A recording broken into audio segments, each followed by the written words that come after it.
17/32,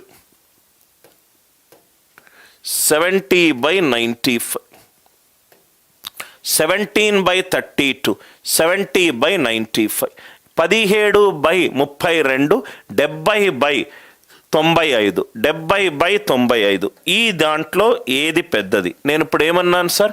numerator less than denominator ఉండి, numerator less than denominator ఉండి ఏదైతే న్యూమరేటర్ పెద్దగా ఉందో, ఏదైతే డినామినేటర్ పెద్దగా ఉందో ఆ వాల్యూ రైట్, ఆ వాల్యూ పెద్దది అని అన్నాను, ఆ వాల్యూ పెద్దది అని అన్నాను. Are you all with me?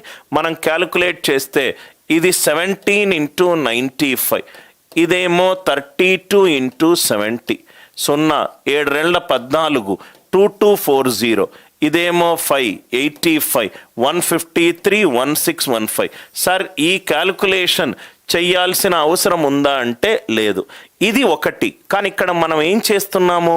Right గుర్తుపెట్టుకుంటున్నాం. గుర్తుపెట్టకుండా Anil Nair's way of solving చూడండి.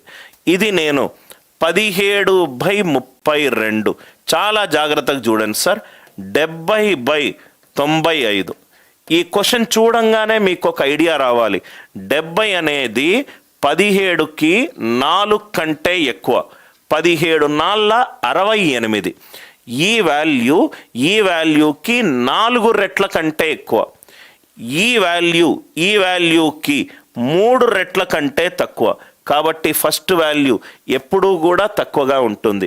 న్యూమరేటర్ అనేది 4 రెట్ల కంటే ఎక్కువ, డినామినేటర్ అనేది 3 రెట్ల కంటే తక్కువ. అంటే న్యూమరేటర్ వాల్యూ పెరుగుతూ పోతుంది, న్యూమరేటర్ వాల్యూ పెరుగుతూ పోతుంది. 3/4, 13/7, 3/4, 13/7. లాజిక్ కరెక్ట్ క్యాచ్ చేయండి సార్. 3 డిజిట్లు ఇచ్చినా 4 డిజిట్లు ఇచ్చినా చాలా ఈజీగా నేను మళ్ళీ దత్తాంత విశ్లేషణలో కూడా సాల్వ్ చేస్తాను. ఒకటేం చేస్తాం? 3 ఏళ్ల 21, 4 13 52, 21 < 52, 21 < 52.